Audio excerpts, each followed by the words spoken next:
Welcome to the Growth Boss podcast, where we seek out the secrets to high-performing campaigns from some of the smartest marketers in the world. I'm your host, Jared Smith. Today, I have Craig Campbell with me, the man, the myth, the legend in the SEO world. Craig is an international SEO rock star with over 22 years of experience. Today, Craig focuses on training agencies and individuals, running affiliate sites, and sharing his knowledge through public speaking and his YouTube channel, which has over 1 million subscribers. He's passionate about helping others succeed in SEO, and he offers practical advice and insights gained from his years in the industry. Craig is also a frequent speaker at the top digital marketing events worldwide, including Chiang Mai SEO, Brighton SEO, and many, many more. Craig, thanks so much for being here today. No worries, mate. It's an absolute pleasure to be here. Awesome. So, Craig, I want to start with the mindset of a successful SEO. And I know for me, when I got started in the industry many years ago, there's this fear of getting penalized in Google. And, I feel like a lot of SEOs, when they get started, they're super conservative. And at some point, you got to break out of that box in order to win, in order to be successful. And one of the things I was thinking about before you jumped on is, the black hat and gray hat world of SEO, they look at things differently. So maybe you could start by talking about what is the mindset of a successful SEO? So going back on my own journey, when I first started out, like anyone else, I'm reading, it was forums at the time. There wasn't as many, other things to use. However, there was always this thing about evergreen content and Google rewards, great content and all this stuff. Now, I am working with like plumbers, roofers, local companies, as we all do. And, the reality is no one's rewarding that with natural links. That method applies if Donald Trump releases a press release and, it's controversial or it says something crazy.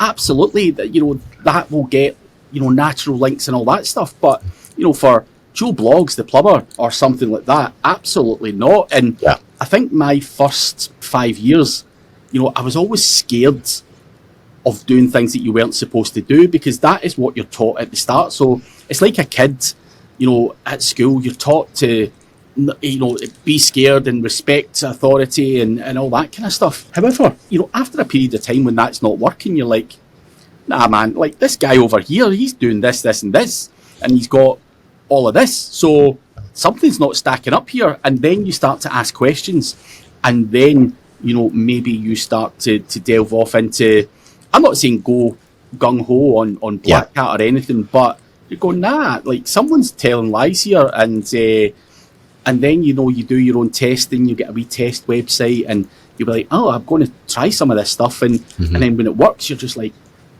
man, why wasn't I doing this, before? So that's kind of how it worked for me. And as I say, I probably wasted 5 years of my time hoping that Google were going to reward this great content and all this kind of stuff, before I kind of woke up and smelt the coffee and went, nah, there's got to be something else going on. And that, that is something I would tell to any new person. You can't coldly just listen to what, Jared Smith says. Go test it. By all means, I'm not saying that anyone's telling lies, but because you said it or because it happened to you 2 years ago doesn't mean it's still working today or doesn't work today or whatever.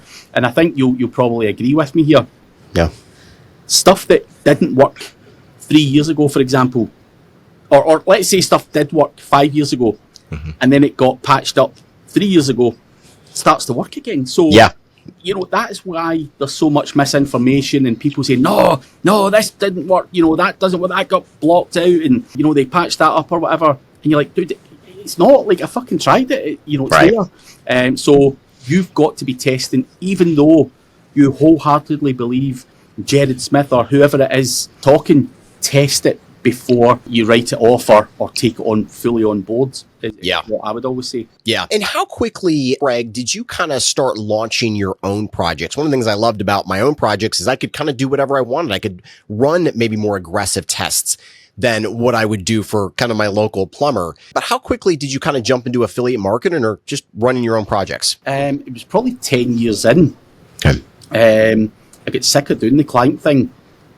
I was stressed out, what clients are like, not paying invoices and all of that kind of stuff.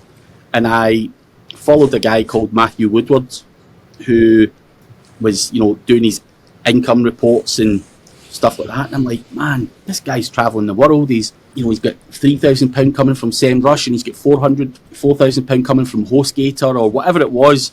And I'm like, I'm doing it all wrong here. Why am I doing this? This guy's money's getting delivered on the same day every month. And I thought, this is something I want to do more of. So decided to kind of pivot away from being the agency, because I was always the agency. I was always in the background in the agency as well. So no one knew who I was. I never had a blog. It was just the old agency website. But then seeing Matthew doing that, I'm like, I'm going to build a personal brand, and to hell with this agency thing. I'm going to do the affiliate thing. And I went down that route, and went down that rabbit hole, and kind of still down it to some degree. And I wouldn't change it for the world. That type of business model was more suited to me than trying to manage lots of staff and clients and all this stuff. Everyone's different. I'm not saying agencies are a bad business model by any stretch of the imagination, but making my own money and not relying on someone else to pay my bills when they felt like paying their bill was not for me. Yeah. No, I hear you on that. I ran an agency for 12 years. It's a hard business model. It's a great business model when you're getting off the ground. But once you've developed that skill set and you can go out and make a lot more money with a lot less headaches, more power to you. I want to dive in a little bit into your kind of link building philosophy, how you view link building. I think a lot of people, they dive into call it a new niche, a new industry, analyze the top competitors, looking at link velocity, anchor text, link types, and it's like, hey, let me just kind of copy what they're doing. But as somebody who's been doing this for 22 years, are you just kind of going into the new niches and just copying? Or are you like, hey, I kind of know what Google's looking for, and I'm just going to give Google what they're looking for? Or is it a mixture of the two? I mean, I'd be lying if I said I didn't look.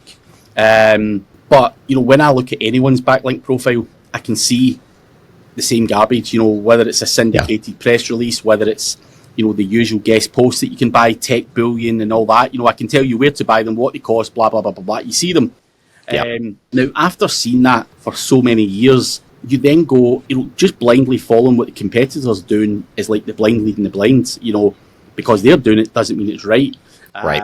So I'm trying to actually get links that my competitors can't get or haven't got to a certain degree.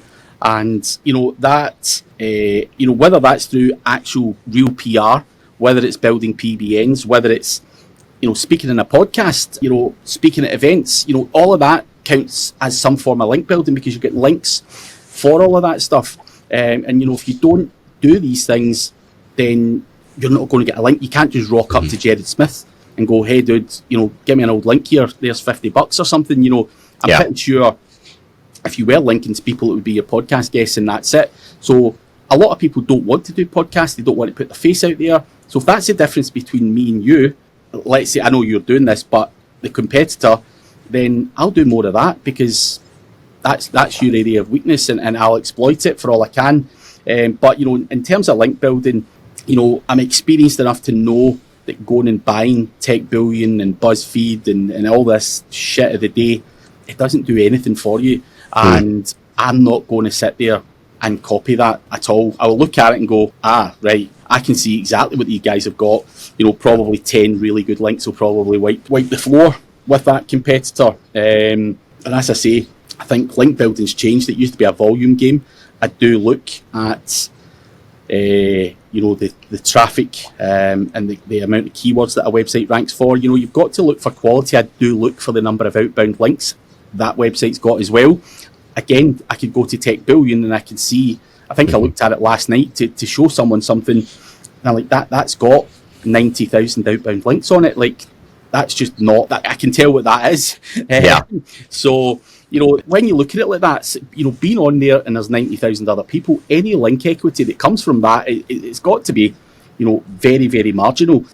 So I think good quality, relevant links, but there has to be some other quality checks in there as well. Like, a lot of people talk about it's just all about DR, which I don't believe. But, Sure. I believe that Google would pass more power to a website that actually ranks for keywords and stuff like that, and has actual traffic as well. So you're looking at all of that kind of stuff, and the kind of websites they're also linking out to and stuff. However, Matthew Woodward, who I spoke highly of there, he launched a few years back his 28-point link check. What I would argue is, if you're going to be too meticulous with quality, you're not going to have a lot of links left to get. Yeah. So sometimes you just have to get certain links because they do something. So I'm not saying here don't use, you've got to use what you've got to use, or what money allows you to get or whatever, but don't blindly just go and buy the same garbage, because 99% of people out there, and I include SEO agencies and various other bits and bobs, are just buying shit for their customers as a deliverable. Yep. Actually not making that much of a difference. Yeah. And I understand that from like a kind of a big picture perspective for the website, going out, getting these big brand links, the podcast, the speaker links, things of that nature, huge for the brand. But what about like the inner pages, which tend to be a little bit more difficult to build links toward? What's your strategy for that? It would be PBNs or outreach or whatever I could get my hands on. Absolutely. I would be looking to do something like that. I am notorious for black hat things as well, niche edits and, all of that kind of stuff. I would do a tiered link building strategy to that. So all I would really need is a handful of links to the inner page, and then I'm going to power it up with everything else. Because, you can't go and get high profile press publications to link to your shitty little blog that's talking about whatever it's going to be. They're just not interested. So, but those pages do need a bit of a nudge, and as I say, you can obviously get guest posts and stuff like that as well, which will obviously nudge it up slightly. But I am as aggressive as I need to be in the niche that I'm operating in, and as I say, even if that goes down to tiered link building and niche edits and powering stuff up with Money Robot or whatever, then I'll go that far if that's what I need to do. So, yeah. Okay. And then you mentioned Parasite SEO a little bit, kind of something that's been a philosophy of mine for link building, just like yours. You mentioned this too, is, essentially the more, let's say, top 100 pages that link to you in your given niche, the better chance you have of ranking number one, right? If you have 20 of the top 100 pages linking to you and your next best competitor only has 10 or 5, you're probably going to get the edge in that. I've kind of looked at Parasite SEO that same way. Yeah, I want to try to rank those pages, but at the end of the day, whether they rank or not, they're probably going to rank in the top 100, and they're linking to my site, and that's going to give me a boost. Do you kind of look at it the same way with guest posts or other types of links? Absolutely. I think a lot of people don't look at it that way. A lot of people are quite happy to just shove AI content up on these things. But as we know, AI content doesn't always rank well, and you're missing an opportunity to get that page ranking as well as getting the link. So if I could put something on there that was targeting even a kind of long tail keyword or whatever, if it's bringing in something, it's better than nothing. So I would always be trying to make sure that if I've got that opportunity, that I squeeze as much out of it as I possibly can. And like you say, Parasite SEO, people have been using that for a while, and if they can get to page one, leveraging the power of whatever it is, Reddit or whatever they're using, then why wouldn't you? It's absolute crazy not to do that. So if I could have my website and then something else that's talking about me, and then something else that's talking about me, for me, if I was Google, I'd be going, oh, this is the guy, this is the main man. And that is obviously how I feel that Google joined the dots in terms of all of that kind of stuff. So, I think absolutely I would 100% agree with you there. Okay. Over the last couple of years, we've seen an increase in the conversation around CTR. And then, of course, Google comes out with, or not Google on purpose, but the DOJ, Department of Justice, comes out with their interview of Google and talking about kind of what happened in the courtroom. And of course, these click signals, these CTR signals come up. Talk to me about kind of where we're at with CTR these days, and what is the best way to use it for your website? Obviously for many years, there's been bots and all that kind of stuff, hitting your website and all that kind of stuff. Now, I think Google are clever enough now to establish what's a bot and what's not. So we all used to use all the kind of crap of the day, cheap, cheerful, and it worked.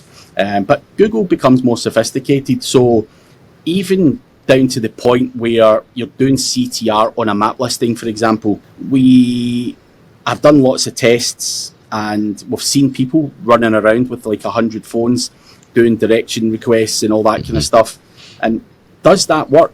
Absolutely, it works. I've been there, I've done it. I've got a video on YouTube, showing it working. Does that work? Absolutely. Is it scalable? No. So why does that work, and why do some of the bots not work? You're obviously using a mobile proxy or a mobile phone, but also within a phone, it's got a GPS data. Now, that tells you that you're in that location. So, Google can see a hell of a lot more than we probably think. So being in that location or having something that mimics that you're in that location is now something you have to go to the trouble of doing. So if you want to do CTR and stuff like that, you've got Android emulators, mobile. I'm not saying run around with 100 phones, but you're going to have to mix up the devices. You're going to have to mix up a whole bunch of stuff, and there's now tools available to do all of that. But it also has to be done from logged in accounts. You've got to log into Gmail, and if you just set up a brand new Gmail that doesn't have any history and it's not warmed up, all of these things are the reasons why it may or may not work for you. So I've got guys there that do this a lot more regular than me, but they're cutting around with their phones. The accounts are all warmed up. There's a fake persona on there for other reasons, but they're active, aged, they're checking in and reviewing food and all this stuff. So their local guide scores and everything are up. So Google trusts those Gmails, and when they're doing direction requests, they're going, there's real people doing this, that, and the next thing.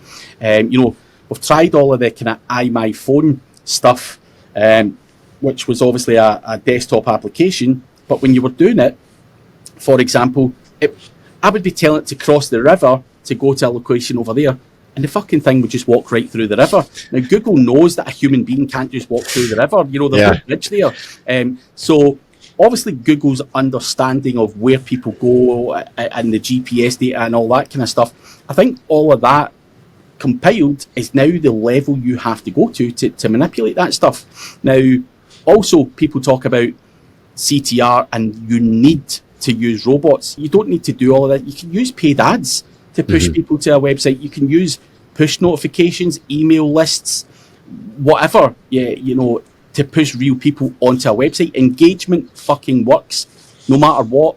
Whether that comes from different sources or whatever, you can do it through a paid, and it's real people. So again, if you want people in a specific area, you don't need to go to the cost of buying all these mobile proxies in Ohio, for example. Just do a Facebook ad campaign on there and get some engagement on whether it be the map listing or whether it's your website or local landing page or whatever it is.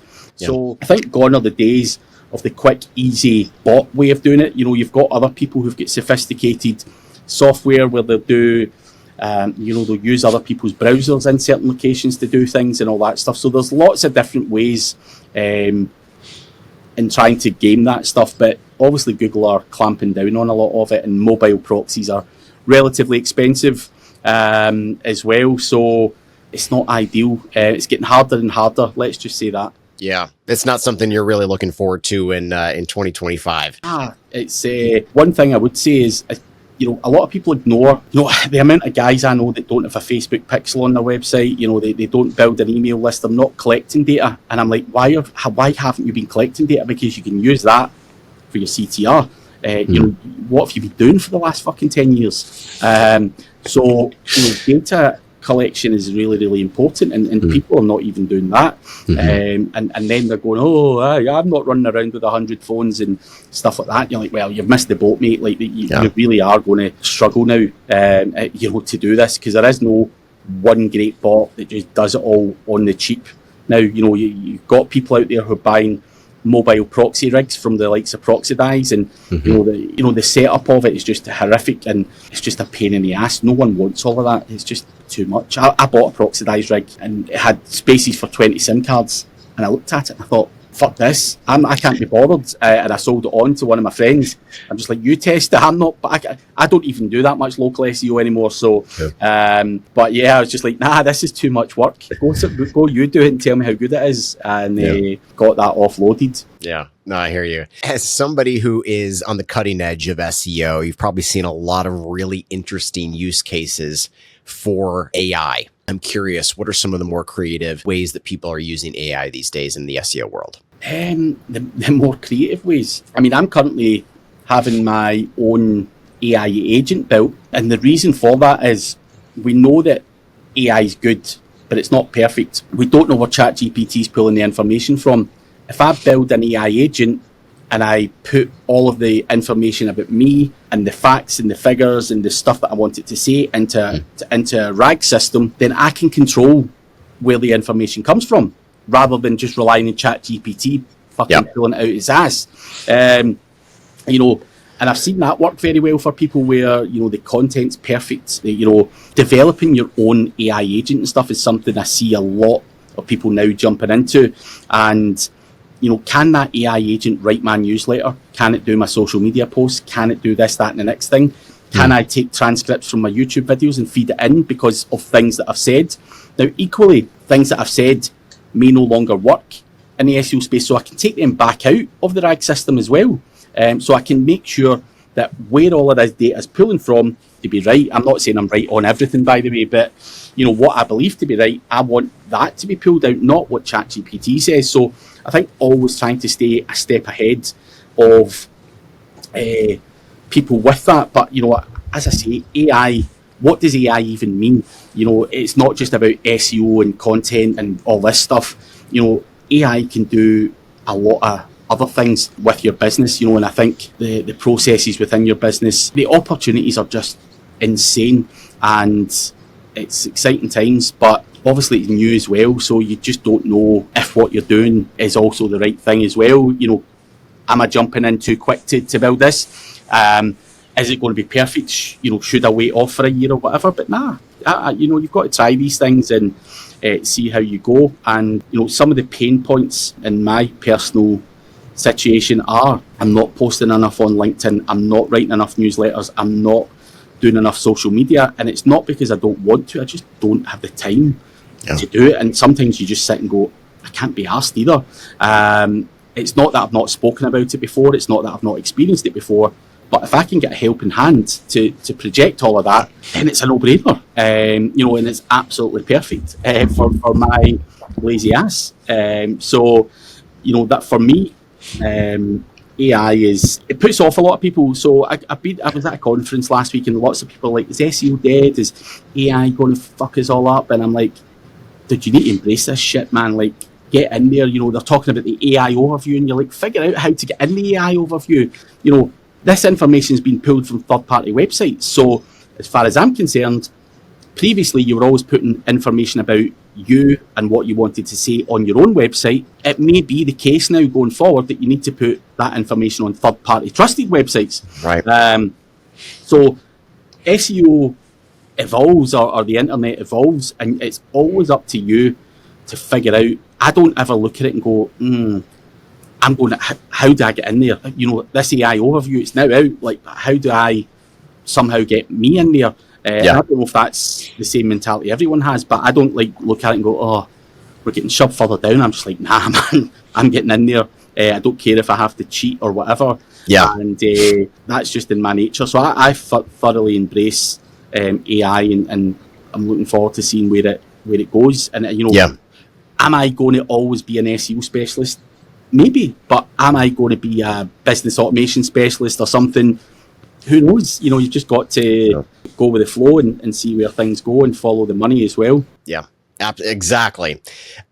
As you've analyzed ChatGPT and some of the other tools, what are the things that you're doing right now to kind of set yourself up to rank better in those algorithms? So, as I said, with ChatGPT and stuff, we've tested it.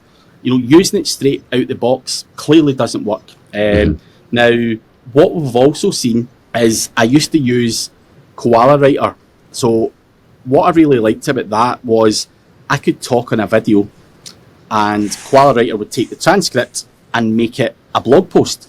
And I thought, whoa, that's pretty cool. And that worked for a period of time. Now, what I would do is put it in Koala to give me the output. I would then run it through something called Quillbot, which was a paraphrasing tool, just to change it up a little bit. I would then run it through Grammarly, just to make sure that the grammar was not American English, as ChatGPT always does. Sure. So, and also I just wanted to check for plagiarism and all that kind of stuff, and ran it through Grammarly. Now, that worked very, very well. However, probably in the last 3 months, that's not actually getting indexed anymore. Even though it's not showing AI, patterns and stuff, it's just not as efficient. You're just like, something's changed here, maybe around November time or whatever. So that's why I'm going down this AI agent route, because I've got a friend who's got an AI agent, and he's like, let me try this same content, running it through my thing, and it was sticking every time. And I'm like, motherfucker. So is Google clever enough now to know that I've transcribed that from YouTube, and used ChatGPT and even fucked around with it a little bit? Are Google clever enough to detect that? And I genuinely believe, obviously, the sheer volume and everything that people are throwing at it, of course, they probably can. So again, that kind of content strategy, even with all those little processes and tweaks, ain't working for me as effectively. So that is now why I'm going down the custom AI agent route. And I think with anything that comes out, Google are always going to try and find a way to try and stop us from using it. And that's why I would always say to people, just now, if you can't do an AI agent, you either need to humanize the content or get a human editor to do their part. I think that's an important part of the process. Because a lot of consultancy calls I do, guys will come and they'll be like, yeah, look at this, I went up and my website's fallen off a cliff, and they're just like, you've been slapped for using AI content. And they're like, how did you know? And I'm like, I can just tell by looking at your website. At the bottom of every page it says, in conclusion, like, it's the biggest giveaway. You're not even trying. You've not even tried here. So, it's no wonder your website's fallen off a cliff. So, I think in terms of SEO and content and stuff, I think it's getting more difficult, which is why I'm going down the agent route now. Yeah. Very good. I look forward to learning more about that when you can share more. Obviously, you do a lot of SEO training. You have a very active YouTube channel. I would imagine you're doing a lot with agencies. You're doing a lot with in-house teams. What are the top mistakes that you're seeing people make these days? Top mistakes? I think a lot of the agencies in particular don't even have some of the basics in place. They don't have basic processes and systems in place to onboard people. And when I go and I'm like looking at the work, and the work's clearly not good enough that's going on the websites, is it because of the people, or is it because of the processes and the training that they've been given? And the most common mistake is, it's like, again, the blind leading the blind. The agency owners get too busy, he's doing all these sales and all that shit, and he's just getting bodies in, and people are just cranking out shit, and the whole thing falls apart. So there's no real structure, quality, or any of these things. So that's fairly common that I see. Again, I see some real basic shit. I get people coming to me going, Craig, why is this guy ranking above me, and why am I not? And you're like, dude, you've got 3 backlinks. Like, have you ever done backlinks? Some people have this misconception that you just build a website and crank out a few blog articles and in comes all this money. You're just like, you're not doing it. But there's so many other things that I see from an affiliate perspective. People are not focusing on branded search, which I think is a big thing. They're not focusing on EAT or EEAT. So you've seen a lot of those affiliate websites get hit a few years ago. They never even had an About Us page. They never had nothing about that person on there. Google doesn't know who owns this website. There's nothing here to suggest that you're even a real business. There's no social media profiles. There's nothing. So again, I see a lot of that stuff, and people go, I've been hit with this update, and you're like, no fucking wonder. All you've been doing is churning out content. Like, that can't last. All I would really say to a lot of people is, you have to go in and build a real business with real social media, with real people behind it, and do everything you would do as a real business owner. Don't think you can just chuck up a website now and smash the living daylights out of it, because obviously Google now look at user intent and all that stuff as well. Back in the day, they weren't. They were just serving up any old shit. But, if someone asks for information, they expect to be fed information. They can't be given your old salesy fucking buy now button, and people are like, what? And I'm like, dude, what planet are you on? Like, this is basics. Like, this is how Google have went. And again, all of these very, very basic things are things that I see as the most common things. People not even doing the basics right is one of the things that I see the most. And it's flabbergasting to hear. And there's people out there who do amazing things, creatively and technically and all that stuff. But if you're not doing the basics right, it's insanity. And I walked into an agency one day. I says to a guy owned it, and I says, right, show me a problem client you've got. So we sat down, looked at the client, and I'm like, show me the landing pages for all the areas. It was one of those websites. It was covering kind of local areas, and he's like, yeah, they're on the back end of the website. And I'm like, where? I'm looking, he's like, oh, they were there. And I'm like, well, where are they? Who took them down? Like, what the fuck is going on? They were just never there. He's just making along. And I'm like, talk me through the process when this guy says, I'm engaging in your services. What happens? Who does this go to? He said, oh, it goes to her. And I'm like, so what do you do? And she's like, oh, it goes to him. And I'm like, what do you do? And no one was doing anything. The shit was getting passed around, and no one was writing a fucking basic page. And I'm like, guys, you can't possibly rank. And they were going like, why doesn't it rank for whatever?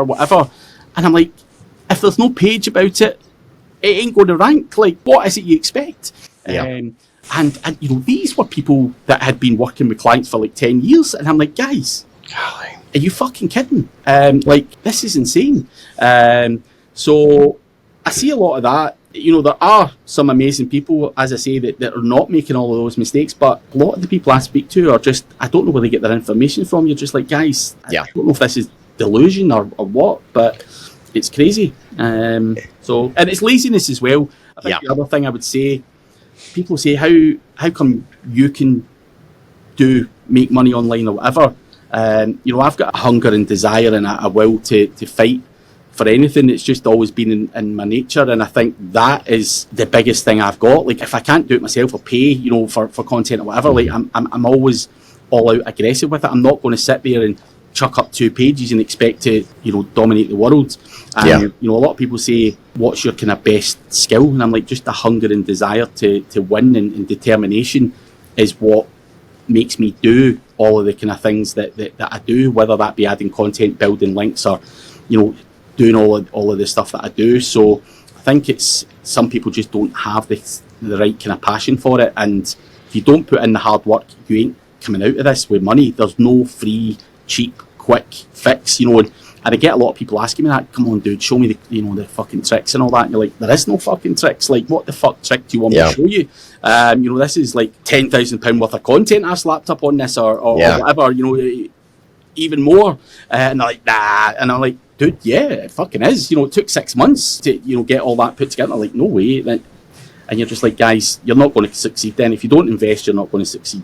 End of story. Yeah. Super basic, right? We've got Surfer these days. We've got Page Optimizer Pro, a lot of different tools to optimize content. I feel like there's kind of pros and cons to a lot of them. I feel like I've got a handful of them that I'll run through different pages just to make sure I'm, hitting as many different points as possible. Do you feel like you have a favorite tool these days? You're trying to put me in a spot here. I'll tell you about those 2 particular tools. I was always a user of Pop for many years. Loved it. Part of the process, I loved how it told you roughly how many words you need to write and all the kind of headers, subheaders and words to use throughout your article. I thought it was great. And then I looked at Surfer, and it wasn't even that long ago, and this auto-optimize thing came up. And so you chuck your article in, I'll obviously tell you, it's not got these headings and all this kind of stuff, but you can click auto-optimize and it does it all for you. So rather than manually doing it all, you're just like, fuck. That's a game changer there. Yeah. Auto-optimize. Now, what I would say there, and again, I don't want to be seen as insulting to anyone's tools or whatever, but sometimes auto-optimize fucks it up. It adds too much, or says things in there that you didn't want it to say, because it's padding out your content. Yep. And I done a test yesterday, actually. I was demonstrating it to someone, and I'm like, here's how you use Surfer. And I copied and pasted one of their articles in, and it was 5,000 words. And I clicked auto-optimize. It made it 15,000. Now, I never asked for that. It just done it. Yeah. Like, fuck. So there's these little nuances where you need to understand that if you've got a lot of semantically related keywords that are not in your content, this tool is going to add them, but it's also going to use AI to, pad that out as well. It can't just throw words around. And because of that, it can make that a hell of a big article. And obviously when it's using AI, sometimes it can give out the wrong information and stuff. So I think you need to just have your eyes. I'm not saying they're not great tools, but double check stuff and all that as well. Because that's some of the little nuances. So I was like, man, that's a game changer, but it's not wholly accurate. And I think that obviously will change. And obviously Surfer then had their humanizer on there as well. So I was like a POP guy, then I was leaning towards Surfer. But even with the humanizer just now, it's not as effective since maybe November time. I don't know what they've changed in there, but it's not sticking. I'm struggling to get this stuff indexed by using that humanizer. I don't know if that's a Surfer problem or it's an underlying other problem, but I'm just like, it's not. I don't know if it's that humanizer. Something's changed, and a few people have said that to me. So, but with any tool, I think the creators of these tools have a thankless task of trying to keep up with algorithm updates and keep the tool up to date. So I don't want to be sitting here going, these tools are fucking faulty here, there, and everywhere. I think it's a thankless task. You're always trying to tweak and adapt to what Google decide to just wake up one day and fucking do. So, as I say, they are great tools, but just careful in the output. Yeah. Okay. Now, before we jumped on the podcast, I was on your website, on your events page, and I'm pretty sure you're speaking at every single SEO conference over the next few months. If somebody wants to go to one or two SEO conferences, what are the best SEO conferences for 2025? What's good for you and what is good for another person is two different things. So certain conferences you go to, and if you're looking to learn the latest hacks and tricks and all that kind of stuff, certain conferences don't like to talk about certain things like that. So the speakers are talking about more broad categories. So is that your purpose of going there, or is it to build contacts, network, find vendors and things like that? So different conferences are good for different things. I think most conferences are always going to be good for generic networking, but when I go to like gambling conferences, for example, you're going to meet advanced people for sure. But there's certainly payment processors guys there. There's people doing a lot of crazy AI stuff, and so it's more technology focused rather than SEO basic information, if that makes sense.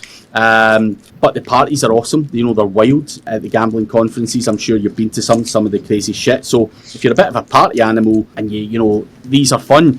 I've had friends who are kind of plain people, and they've went to some of these conferences and they're like, Craig, what the fuck have you brought me to? And you're like, man, I didn't know it was as crazy as this. So what makes a good conference? Is it the speakers that are on stage? Is it the guys that are hanging around at the bar dishing up the knowledge? Is it the vendors who are attending there that you can then start to utilise for your own projects? Or is there technology that you want to figure out? Is it new technologies, or a lot of the gambling ones as well? There's a lot of payment processors, and there's a lot of payment processors that won't process payments for certain items or niches. And there's like e-cigarette niche was one that I entered. and PayPal was the only people that would take the payments. And, you know, I had problems with that. But now I could go to one of these conferences and there's probably 50 different payment processors who would do that shit no problem. There's no hassle about taking money, and they're secure and all that stuff. But there's also payment processors who are more about credit card fraud and all that stuff. So they're more aggressive in terms of allowing those kind of payments to go through. Because again, in certain niches, you know, there's a lot of, you know, especially in the adult industry, kids using their mum's cards. Yeah. And what happens is, you know, you're getting chargebacks and all that kind of stuff. And that's not good for the guy who's taking the payment and then has to refund, but they've been fleeced for the service or whatever it is. And, you know, I've done that before at a conference, actually. Speaking, you know, there's a guy that was really white hat speaking before me, and everyone was clapping, and I'm like, oh, I'm going to blow this guy away. You know, it was a fairly basic talk, and I went on stage and the room started emptying, and I'm like, fuck. And you know, I spoke to the organizer after it, and you know, the feedback from the attendees was like, we don't even know what this guy's talking about. You know, talking about cloaking and you know, all of the kind of black hat. They're like, we don't know what this guy's. We don't know what that means. And at that point, I'm like, right, I need to talk a certain way in front of a certain audience, and try and tailor the presentation to suit who's in the audience. Because equally, I've had another conference and I was asked by SEMrush to do a presentation for them, and they wanted me to do a site audit presentation. And I went to this conference and I'd done the presentation, which was as good as you could get for what a site audit is. Sure. After it, guys were coming up to me in the pub and they were like, dude, I'm so disappointed in you. And I'm like, why? And they're like, we were expecting all this fucking black hat shit and all the good stuff, and you're talking about fucking site audit. And I'm like, man, I can't fucking win. I can't win here. So, you know, people expect certain things of certain speakers as well. And sometimes, you know, the organizer said, dude, can you come and talk about this? Because I've heard you talking about that before. Yeah. And people might not like it. So it's a tough ask as a speaker. And I don't like it when people go to a conference going, that speaker was fucking dog shit today. Just because they didn't tell about something that person personally wanted to hear about. Yeah. So it's very, very difficult to go and get everything you want from the speakers on stage. So I think you need to look more at the networking and the opportunities and parties and whatever else you want to take from a conference. That would be my advice. Yeah, fair enough. Fair enough. Well, Craig, this has been an absolute pleasure. I've already taken up a good bit of your time. Want to be respectful. So thank you so much again for coming on the show today. No problem at all, Jared. It's been a pleasure, mate.